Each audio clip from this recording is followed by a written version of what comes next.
പാതി പൊട്ടിയൊരു സ്ലേറ്റ്, വിരലിന്റെ പകുതിയോളം നീളമുള്ള ഒരു കല്ല് പെൻസിൽ, ഇത് രണ്ടുമായി കുറെ നേരമായിരിക്കുന്ന ഒരു പെൺകുട്ടി. തലേ ദിവസം അമ്പലത്തിലെ ഉത്സവത്തിന് കണ്ട കാഴ്ചകൾ ആ സ്ലേറ്റിലേക്ക് പകർത്തണം. പ്രത്യേകിച്ച് ആ ആനയെ തന്നാലാവും വിധം തനിക്കറിയാവുന്ന രീതിയിൽ അവൾ ആനയെ വരച്ചു. പക്ഷെ അപ്പോഴേക്കും സ്ലേറ്റിലെ സ്ഥലം തീർന്നു. അപ്പോഴാണ് ചിന്തിച്ചത്, ഇന്നലെ എത്ര ആന ഉണ്ടായിരുന്നു? മനസ്സിൽ എണ്ണി നോക്കി, 5. ഒരാനയെ വരച്ചപ്പോൾ തന്നെ സ്ഥലം തീർന്നു കഴിഞ്ഞു. ഇനിയിപ്പോ എന്താ ചെയ്യുക? തുപ്പല് തൊട്ട് സ്ലേറ്റ് വീണ്ടും വൃത്തിയാക്കി. ആനയുടെ വലിപ്പം കുറഞ്ഞു. രണ്ടാമതൊരാനയെ കൂടെ വരച്ചു. അതിന്റെ സൈഡിലായി മറ്റൊരാനയും. രണ്ടാന വരച്ചപ്പോൾ സ്ലേറ്റ് വീണ്ടും പൂർണ്ണമായി.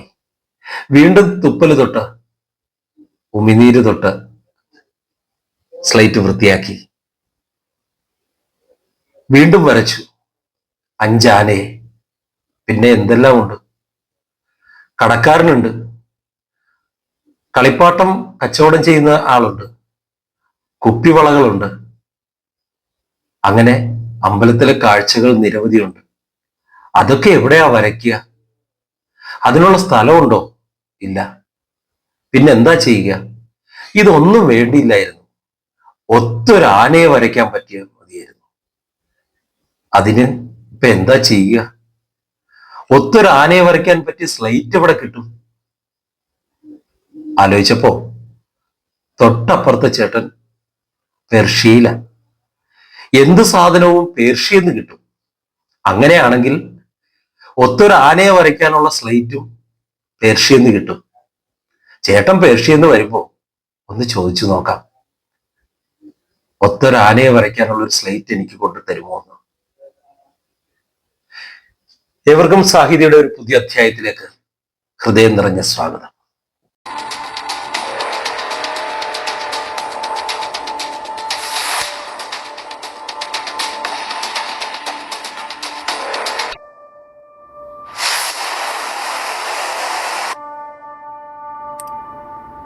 കൊല്ലം ജില്ലയിലെ ചടയമംഗലത്ത് ജനിച്ച മലയാളത്തിന്റെ പ്രിയ എഴുത്തുകാരി. വിവാഹശേഷം കഴിഞ്ഞ് 16 വർഷമായി മുംബൈയിൽ കുടുംബസമേതം സ്ഥിരതാമസം. ഓർമ്മച്ചിമിഴിലെ മഞ്ചാടി മണികൾ, കുടകിലെ മേഘങ്ങൾ, പാട്ടിൻ ചാരെ പാടാതെ, ഓർമ്മത്തുമ്പത്തൊരു ഊഞ്ഞാൽ, ഇങ്ങനെ നിരവധി കൃതികളുടെ കർത്താവ്. 2021 മലയാളം ഫൗണ്ടേഷൻ മുംബൈയും മലയാളം ഫിലിം ചേംബറും കൂടി സംഘടിപ്പിച്ച യുവ പ്രതിഭാ സാഹിത്യ പുരസ്കാരം, നവഭാവന ചാരിറ്റബിൾ ട്രസ്റ്റിന്റെ ജസ്റ്റിസ് ഡോക്ടർ ഡി ശ്രീദേവി സ്മാരക പുരസ്കാരം തുടങ്ങിയ നിരവധി പുരസ്കാരങ്ങൾ നേടിയ എഴുത്തുകാരി. വിശേഷണങ്ങൾ ഏറെയാണ്. പുസ്തകത്തിലേക്ക് കടക്കുന്നതിന് മുമ്പ്, പുസ്തകത്തിന്റെ വിവരണങ്ങളിലേക്ക് കടക്കുന്നതിന് മുമ്പ് ഞാൻ ആ എഴുത്തുകാരിയെ ഒന്ന് ആദ്യം പരിചയപ്പെടുത്താം.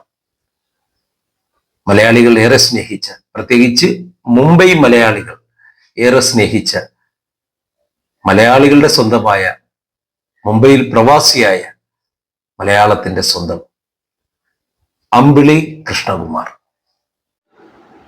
നമസ്കാരം, ഞാൻ അമ്പിളി കൃഷ്ണകുമാർ. ഏറെ സ്നേഹത്തോടെ, ഏറെ ആദരവുകളോടെ പറയുന്ന പേര്.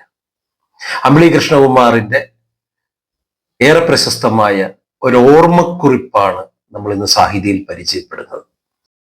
ഇതിനോടകം തന്നെ നിരവധി പുരസ്കാരങ്ങൾ നേടിയിട്ടുണ്ട് ഈ പുസ്തകം. പുസ്തകത്തിന്റെ വിവരണങ്ങളിലേക്ക് കടക്കുന്നതിന് മുമ്പ് നിങ്ങൾക്ക് ഞാൻ ആ പുസ്തകം ഒന്ന് കാണിച്ചു തരാം. മലയാളിയായ 16 വർഷത്തിലേറെയായി മുംബൈയിൽ സ്ഥിരതാമസമാക്കിയ, നിരവധി പുരസ്കാരങ്ങൾ നേടിയ, നിരവധി പുസ്തകങ്ങൾ എഴുതിയ അമ്പിളി കൃഷ്ണകുമാറിന്റെ ഏറ്റവും പ്രശസ്തമായ പുസ്തകം ഓർമ്മത്തുമ്പത്തൊരു ഊഞ്ഞാൽ.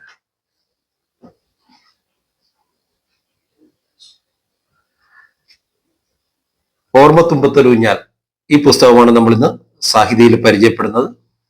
ഇത് തുടക്കത്തിൽ ഞാൻ പറഞ്ഞു, ഓർമ്മക്കുറിപ്പുകളാണ്.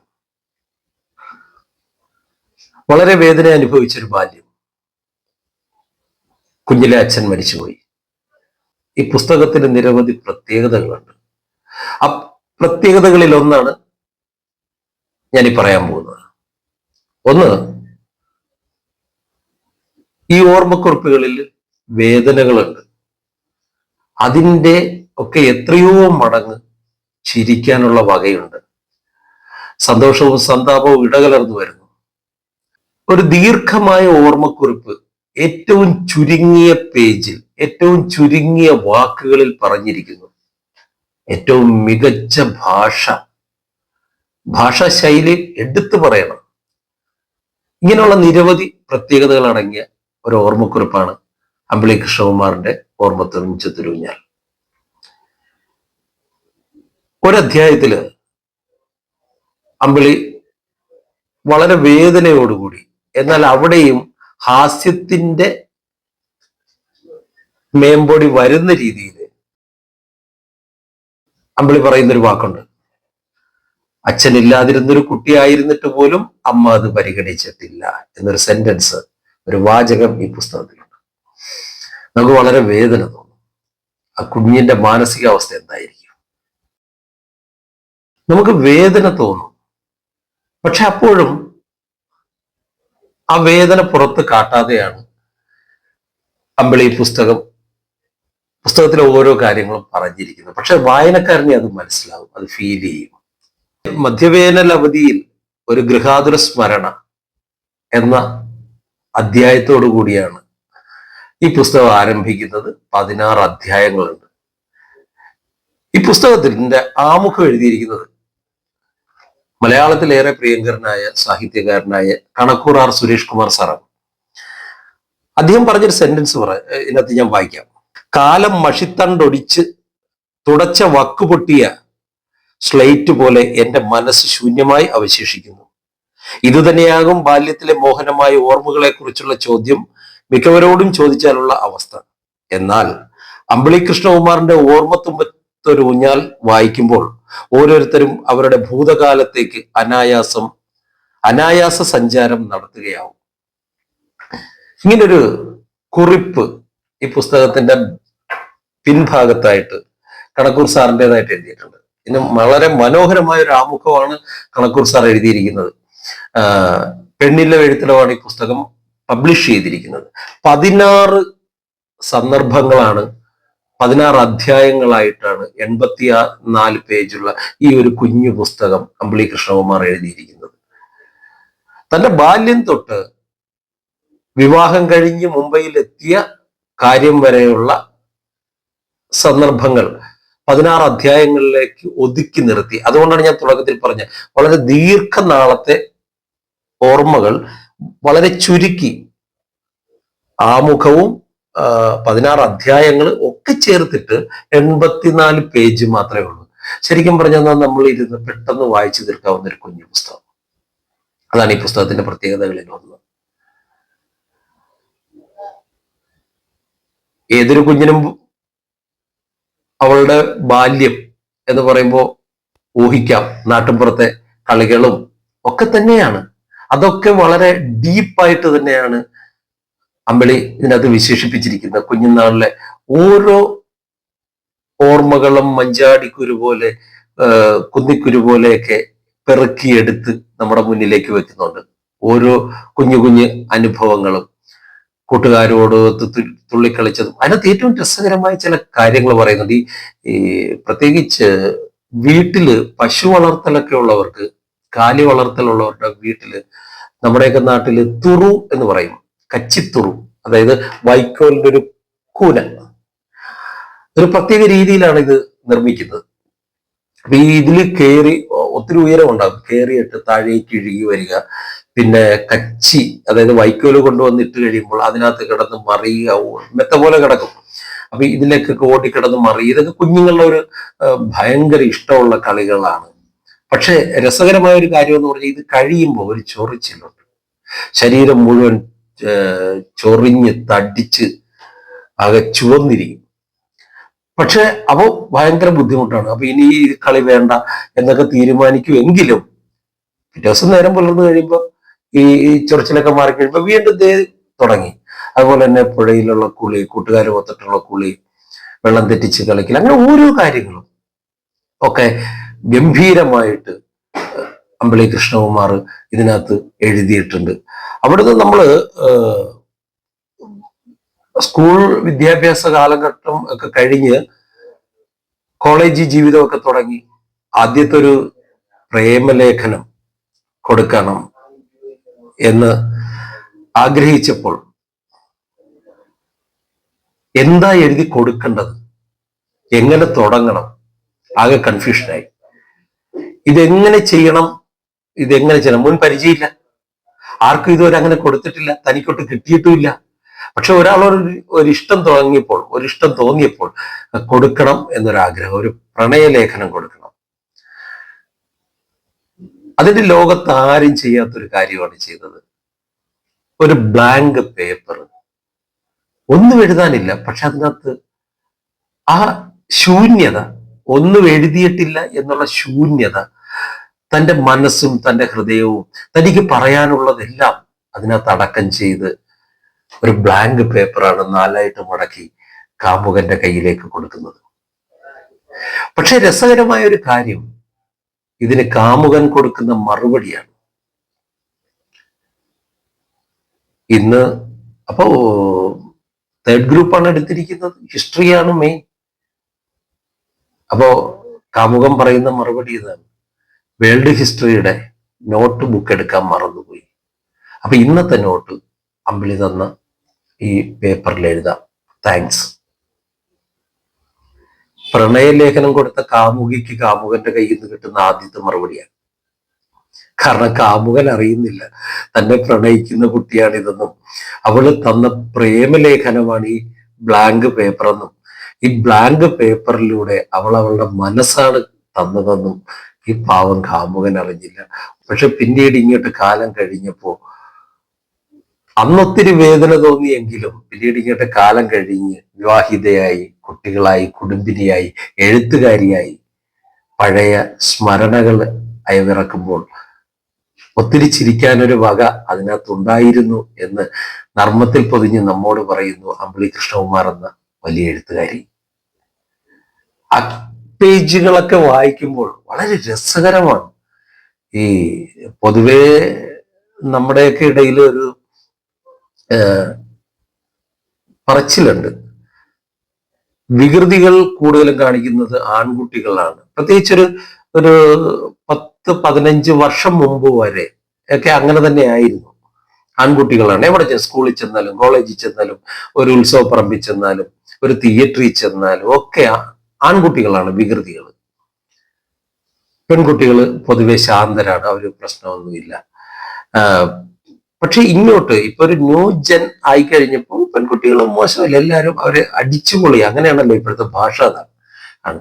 പക്ഷെ അമ്പിളിയുടെ ഈ പുസ്തകത്തിൽ പറയുന്നുണ്ട്, അന്നേ ഞങ്ങള് കുസൃതി ആയിരുന്നു, കുറുമ്പ് കാണിക്കുന്നതിൽ ഒരു പിശുക്കും കാണിച്ചിട്ടില്ല എന്നാണ് പറയുന്നത്. കോളേജിൽ പഠിക്കുന്ന ബി.എഡിന് പഠിക്കുന്ന സമയത്തുള്ള കുസൃതിയും കുറുമ്പൊക്കെ അതിനകത്ത് വളരെ രസകരമായിട്ട് എഴുതിയിട്ടുണ്ട്. വളരെ രസകരം എന്ന് പറഞ്ഞാൽ ശരിക്കും നമ്മളെ ആ കാലഘട്ടത്തിലേക്ക്, കോളേജിൽ പഠിച്ചിട്ടുള്ളവർക്ക് അറിയാൻ പറ്റും, ശരിക്കും നമ്മളെയൊക്കെ കൊണ്ടുപോകും. പുസ്തകം വായിക്കുമ്പോഴും നമ്മുടെയൊക്കെ മനസ്സിൽ ഞാൻ പഠിച്ച കാലഘട്ടമൊക്കെ അറിയാണ്ട് നമ്മുടെ മനസ്സിലേക്ക് ഓടി വന്നു എന്നുള്ള സത്യമായിരുന്നു.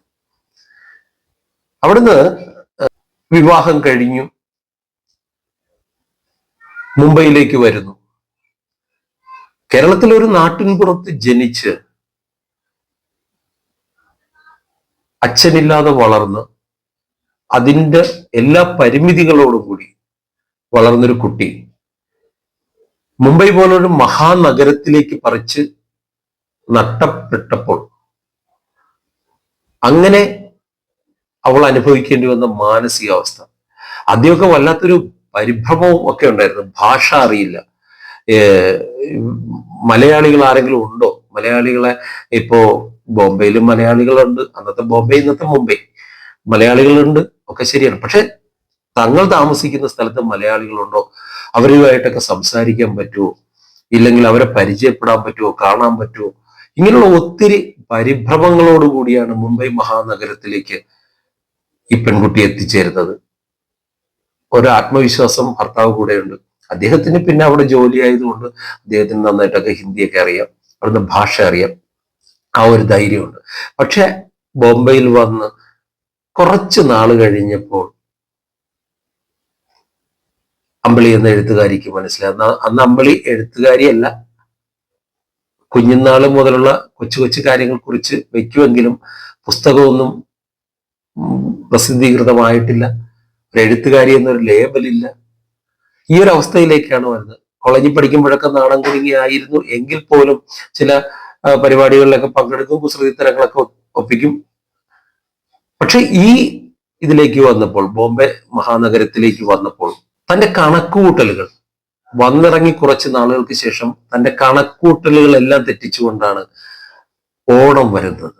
ഈ ഓണത്തിന് നാട്ടിലുള്ള പൂക്കളവിടലും, ഓണം വന്നു കഴിഞ്ഞാൽ അറിയാലോ, നമ്മുടെ നാട്ടിലൊക്കെ കുട്ടികൾ ഓരോ സ്ഥലങ്ങളിൽ കയറി ഇറങ്ങി പൂക്കൾ ഇറുത്ത് കൊണ്ടുവന്ന് പിന്നെ പൂക്കളവിടും മുറ്റത്ത്, പിന്നെ ഓണക്കളികളായി പലതരം കളികളായി ഒക്കെ ഭയങ്കര ആഘോഷമാണ്. അപ്പൊ ഇതൊക്കെ നഷ്ടപ്പെട്ടു പോയല്ലോ എന്നുള്ളൊരു കണക്കുകൂട്ടലിലാണ് മുംബൈ മഹാനഗരത്തിൽ ചേരുന്നത്. പക്ഷെ അവിടുത്തെ ഓണം കണ്ടപ്പോൾ അമ്പിളി എന്ന പെൺകുട്ടി ശരിക്കും അക്ഷരാർത്ഥത്തിൽ ഞെട്ടിപ്പോവാണ്. ഒരുപക്ഷെ കേരളത്തിൽ കണ്ടതിനേക്കാൾ എത്രയോ മടങ്ങ് മുകളിലാണ് മുംബൈ നഗരത്തിലെ മുംബൈ മലയാളികൾ ഓണം ആഘോഷിക്കുന്നത്. അവിടെ ശരിക്കും ഓണം ആഘോഷിക്കാൻ തുടങ്ങിക്കഴിഞ്ഞാൽ മുംബൈ മലയാളികൾ മാത്രമല്ല, ഇതര സംസ്ഥാനങ്ങളിൽ നിന്ന് വന്നു ചേർന്നവരും മുംബൈ നഗരത്തിൽ ജനിച്ചു വളർന്നവരും എല്ലാവരും ചേർന്നാണ് അവര് ഓണം ആഘോഷിക്കുന്നത്. പ്രത്യേകിച്ച് ഇന്ന് ഇന്ത്യയിലെ ഏറ്റവും വലിയ റെയിൽവേ സ്റ്റേഷനുകളിൽ ഒന്നാണ് മുംബൈ CSMT, പഴയ മുംബൈ ബോംബെ VT. അതിന്റെ മുന്നിലിടുന്ന അത്തപ്പൂക്കളത്തെ കുറിച്ച് വളരെ വിശദമായിട്ട് അമ്പിളി കൃഷ്ണകുമാർ ഈ പുസ്തകത്തിൽ പറഞ്ഞിട്ടുണ്ട്. അപ്പൊ അത്രയ്ക്ക് ഗംഭീരമായിട്ടാണ് അവിടെ മുംബൈയില് ഒരു ഓണം ആഘോഷിക്കുന്നത്. കേരളത്തിലെ പോലെ തന്നെ ഗംഭീരമായ സദ്യ ഒരുക്കി, കളികള്, ഓണാഘോഷം എല്ലാം ഗംഭീരമായിട്ടാണ്. പുത്തൻ ഉടുപ്പുകളൊക്കെ എടുത്ത്, കോടി വസ്ത്രമിട്ട്, പൂക്കളം ഒരുക്കി ഒക്കെ തന്നെയാണ്. കേരളത്തിലേക്കാൾ എത്രയോ ഓരോ അസോസിയേഷനും ഒക്കെ അവര് ഗംഭീരമായിട്ടാണ് ആഘോഷിക്കുന്നത്. അപ്പൊ ഇതെല്ലാം വളരെ വിശദമായി ചുരുങ്ങിയ വാക്കുകളിൽ നമുക്ക് അമ്പിളി പകർന്നു തരുന്നു എന്നുള്ളതാണ്. പിന്നീട് ഞാൻ പറഞ്ഞു 16 അധ്യായങ്ങളുണ്ട് എങ്കിൽ പോലും എല്ലാ അധ്യായങ്ങളും നമ്മൾ വിവരിക്കുന്നത് ശരിയല്ല. ഇടക്കിടക്കുള്ള കുറച്ച് അധ്യായങ്ങളാണ് ഞാൻ പറയുന്നത്. പുസ്തകം ഇല്ലെങ്കിൽ മുഴുവനായിട്ട് പറഞ്ഞു കഴിഞ്ഞാൽ വായിക്കാനുള്ള ഇൻട്രസ്റ്റ് പോകും. ഇവിടുന്ന് രാജ്യാന്തര ചലച്ചിത്രോത്സവത്തിന് പങ്കെടുക്കാനുള്ള ഭാഗ്യം ഉണ്ടായതും, അവിടെ പോയപ്പോഴും തിരുവനന്തപുരത്ത് വന്നപ്പോഴും അവിടെ കണ്ട അത്ഭുത കാഴ്ചകൾ, വിവിധ രാജ്യങ്ങളിൽ നിന്നുള്ള ചലച്ചിത്രങ്ങൾ കാണാനുള്ള ഭാഗ്യം ഉണ്ടായതിനെ പറ്റി അമ്പിളി വളരെ വിശദമായിട്ട് ഇതിനകത്ത് പറയുന്നുണ്ട്. അതുപോലെ തന്നെ പൊതുവെ നമ്മൾ ഉപയോഗിക്കുന്നവരല്ലാത്ത, പ്രത്യേകിച്ച് ഒരു നാട്ടിൻ പുറത്തുകാരൊക്കെ പറയാറുണ്ട്, വാട്സപ്പ്, ഫേസ്ബുക്ക്, അതൊക്കെ ഒത്തിരി അപകടങ്ങൾ വിളിച്ചു വരുത്തും, ഒത്തിരി ചതിക്കുഴികളുണ്ട്. ഇല്ലെന്ന് ഞാനും പറയുന്നില്ല, ഏറെക്കുറെയൊക്കെ ഉണ്ട്. എങ്കിൽ പോലും നല്ല സൗഹൃദങ്ങളെ സൂക്ഷിക്കാൻ ഇതൊക്കെ ഉപകരിക്കാറുണ്ട്. എത്ര അകലെ ഇരുന്നായാലും നമ്മുടെ ആ ബന്ധങ്ങളുടെ പവിത്രതയോടുകൂടി കാത്തു സൂക്ഷിക്കാൻ നമുക്ക് സാധിക്കും എന്ന് തെളിയിക്കുന്ന 2 അധ്യായങ്ങൾ ഇതിനകത്തുണ്ട്. പ്രശസ്തമായ ഒരു രാഗത്തിന്റെ പേരാണ് മൽഹാർ. ആ പേരിലുള്ളൊരു ഫേസ്ബുക്ക് കൂട്ടായ്മ, അമ്പിളി അടക്കമുള്ള കേരളത്തിൽ അങ്ങോളവും ഇങ്ങോളവുമുള്ള എഴുത്തുകാരും വായനക്കാരും ഒക്കെ ചേർന്ന ഒത്തിരി അംഗങ്ങളുള്ള ഒരു ഫേസ്ബുക്ക് കൂട്ടായ്മയാണ് മൽഹാർ. അതിലെ വാർഷികത്തിന്, അവരുടെ ഒത്തുചേരലിന് കോഴിക്കോട് നടക്കാവ് ഉള്ളൊരു സ്കൂളിലെത്തുന്നതും, ആ സ്കൂളിലേക്ക് വരുന്ന സമയത്ത് അതിലെ ഓരോ അംഗങ്ങളും കാണിക്കുന്ന സ്നേഹം, അകമൊഴിഞ്ഞ സ്നേഹം. ഓരോ വണ്ടി വരുന്ന സമയത്ത് അതിനകത്ത് ചേച്ചി വിളിച്ചിട്ട് അമ്പിളിയോട് അന്വേഷിക്കുന്നു, മോളെ എവിടെ എത്തി, വണ്ടി എവിടെ എത്തി, യാത്ര സുഖമാണോ, ഭക്ഷണമൊക്കെ കഴിച്ചോ, ഇങ്ങനെ ഒരു കെയറിങ്. വണ്ടി സ്റ്റേഷനിൽ എത്തിക്കഴിയുമ്പോൾ പിക്ക് ചെയ്യാനായിട്ട് കാത്തു നിൽക്കുന്ന സുഹൃത്ത്, കൃത്യമായി അവർ സ്കൂളിലേക്ക് കൊണ്ടുചെല്ലുന്നു. അവിടെ ചെന്ന് കഴിഞ്ഞപ്പോൾ ഫോണിലൂടെ മാത്രം പരിചയപ്പെട്ട, ഫേസ്ബുക്കിലൂടെ മാത്രം കണ്ടിട്ടും കേട്ടിട്ടുമുള്ള സുഹൃത്തുക്കൾ, അവരെയൊക്കെ വീണ്ടും കാണാനും പിന്നെ അവരുടെയൊക്കെ കളിതമാശകള്, പാട്ട്, നാടകാഭിനയം ഇതൊക്കെ കാണാനും അതിലൊക്കെ പങ്കെടുക്കാനും കഴിഞ്ഞത് ശരിക്കും നമുക്കത് കാണാൻ പറ്റും. നടക്കാവ് സ്കൂളില് മൽഹാറിന്റെ പരിപാടിയിൽ എവിടെയോ ഒരു മൂലയ്ക്ക് ഒരു കസേരയും ഇട്ട് നമ്മളും ഇരിക്കുന്നു. അവരവതരിപ്പിക്കുന്ന പരിപാടിയൊക്കെ നമ്മൾ കാണുകയാണ്, വായനക്കാരൻ കാണുകയാണ്. അത്ര ഭംഗിയായിട്ടാണ് അമ്പിളി കൃഷ്ണകുമാർ ആ അധ്യായങ്ങളിലൂടെയൊക്കെ കടന്നത്. ആ അധ്യായമല്ല, 16 അധ്യായങ്ങളുടെ പ്രത്യേകത അത് തന്നെയാണ്. ഈ പുസ്തകത്തിന്റെ പ്രത്യേകത അത് തന്നെയാണ്. അവിടുന്ന് ആ പ്രോഗ്രാം കഴിഞ്ഞിട്ട് ഇവരെല്ലാരും കൂടെ തീരുമാനിച്ച് എന്തായാലും കോഴിക്കോട് വന്നതല്ലേ, നമുക്ക് നിലമ്പൂർ തേക്ക് മ്യൂസിയം കാണണം എന്ന് പറഞ്ഞ് അത് കാണാൻ പുറപ്പെടുന്നു. പിന്നെ അത് നടക്കാതെ വന്നപ്പോ മറ്റൊരു കൊട്ടാരം കാണാൻ പോകുന്നു, പാലിയത്തച്ഛൻ കൊട്ടാരം കാണാൻ പോകുന്നതും ആ കൊട്ടാരത്തിന്റെ വിശേഷങ്ങളും ഒക്കെ. അപ്പൊ പോകാൻ പ്ലാൻ ഇടുമ്പോ മനസ്സിൽ ഓർക്കുന്ന ഒരു രസകരമായ ഒരു കാര്യമുണ്ട്. കവടിയാർ കൊട്ടാരവും അങ്ങനെ ഒരു 4-5 കൊട്ടാരം മനസ്സിലോർത്തിട്ടുണ്ട്. ഇതൊക്കെ കണ്ടിട്ടുള്ള എനിക്ക് ഇനി ഇതെന്ത് കാണാനിരിക്കുന്നു എന്ന് ഉള്ളൊരു മുൻവിധിയോടുകൂടിയാണ് കൊട്ടാരത്തിലേക്ക് ചെന്ന് കയറുന്നത്. പക്ഷെ അവിടെ ചെന്നപ്പോൾ കണ്ട കാഴ്ചകള്, കണ്ടത് എത്രയോ തുച്ഛം, കാണാനിരിക്കുന്നത് എത്രയോ മെച്ചം എന്ന് പറഞ്ഞതുപോലെയായി. അത്ഭുതങ്ങളുടെ ഒരു കുമ്പാരം കണ്ടു, ധാരാളം ഫോട്ടോസൊക്കെ എടുത്തു. തിരിച്ച് അവിടുന്ന് മുംബൈയിലേക്കുള്ള യാത്രയും അതിനുശേഷം പുത്തൻവേലിക്കരയിൽ പൂത്ത വസന്തം എന്ന അധ്യായത്തിലേക്ക് വരുമ്പോൾ വീണ്ടും മൽഹാറിന്റെ ഒരു കൂടിക്കാഴ്ച എറണാകുളം ജില്ലയിൽ വെച്ചിട്ട് നടക്കുന്നു. അവിടെ പുത്തൻവേലിക്കര ഗ്രാമത്തിൽ വെച്ചിട്ട് നടക്കുന്നു. അവിടെ ഒരു റിസോർട്ടില് അതിൽ പങ്കെടുത്തപ്പോൾ മൽഹാറിലേക്ക് വന്ന പുതിയ മെമ്പേഴ്സിനെ പരിചയപ്പെടാൻ കഴിഞ്ഞത്, പഴയ കൂട്ടുകാരെ വീണ്ടും കാണാൻ കഴിഞ്ഞത്, അവരോടൊത്തുള്ള അനുഭവങ്ങൾ, അവരുടെ പുസ്തക ചർച്ച, പുസ്തക വായന, ചില ഒരു കുറേ അധികം വ്യക്തികളുടെ പേരെടുത്ത് പറഞ്ഞുകൊണ്ട് അമ്പിളി അത് വളരെ ഭംഗിയായി ഒരു കവിത പോലെ അമ്പിളി എഴുതിയിട്ടുണ്ട്. ആ അധ്യായങ്ങളിലൂടെയൊക്കെ കടന്നു പോകുമ്പോൾ ശരിക്കും ഞാൻ പറഞ്ഞില്ലേ, നമ്മളെ കാണിച്ച് കൂടെ കൊണ്ടുപോവുകയാണ്. ഈ പ്രോഗ്രാമൊക്കെ നടക്കുമ്പോൾ നമുക്ക് തോന്നും അവിടെ ഒരു കസേരയിൽ നമ്മളും ഉണ്ട്, നമുക്ക് കാണുകയാണ് നമ്മൾ ഇതെല്ലാം. അത്രയ്ക്ക് ഒരു എന്താ പറയാ, ഒരു വിഷ്വൽ എഫക്റ്റ് നമുക്ക് തന്നിട്ടുണ്ട് ഈ പുസ്തകത്തിലെ ഓരോ പേജിലും ഓരോ അക്ഷരങ്ങളിലും അമ്പിളി കൃഷ്ണകുമാർ. അവിടുന്ന് പുരസ്കാരം വാങ്ങാനായിട്ട് തിരുവനന്തപുരത്തേക്ക് വരികയാണ്. അപ്പോ അവിടെയും അത് പറയുമ്പോഴും ഒരു ചെറിയൊരു വേദന എഴുത്തുകാരി നോട്ട് ചെയ്തിരുന്നുണ്ട്. അതും ചിരിയോടെ കക്ഷി പറയുന്നത്. അതാണ് അതിനകത്തൊക്കെ ഒരു അത്ഭുതം തോന്നുന്നത്. ഒരു പുരസ്കാരം ഒരാൾക്ക് കിട്ടുക എന്ന് പറഞ്ഞാൽ എത്രയോ സന്തോഷമുള്ള കാര്യമാണ്. എത്രയോ പേര് അംഗീകരിച്ച് തന്നെ തിരഞ്ഞെടുത്തു എന്നറിയുമ്പോൾ മനസ്സിലുണ്ടാകുന്നൊരു ആഹ്ലാദം, അത് ഏത് മേഖലയിലും ആയിക്കോട്ടെ, എഴുത്തിലായിക്കോട്ടെ, കലയിലായിക്കോട്ടെ, മറ്റേത് മേഖലയിലും ആയിക്കോട്ടെ, പുരസ്കാരം കിട്ടി എന്ന് പറയുമ്പോൾ ഒത്തിരി സന്തോഷം, കുടുംബാംഗങ്ങൾക്ക് എല്ലാവർക്കും സന്തോഷമാണ്. പക്ഷെ ഈ പുരസ്കാരം വാങ്ങാനായിട്ട് പോകുമ്പോൾ ബന്ധുക്കളോ മറ്റാരും തന്നെ കൂടെയില്ല. അമ്പിളി കൃഷ്ണകുമാർ എന്ന എഴുത്തുകാരി മാത്രം ഒറ്റയ്ക്ക് പോകേണ്ടി വരുന്നൊരവസ്ഥ വളരെ വേദനയോടുകൂടി അമ്പിളി കൃഷ്ണകുമാർ ഹാസ്യത്തിന്റെ വേമ്പടിയോടുകൂടി പറഞ്ഞിട്ടുണ്ട്.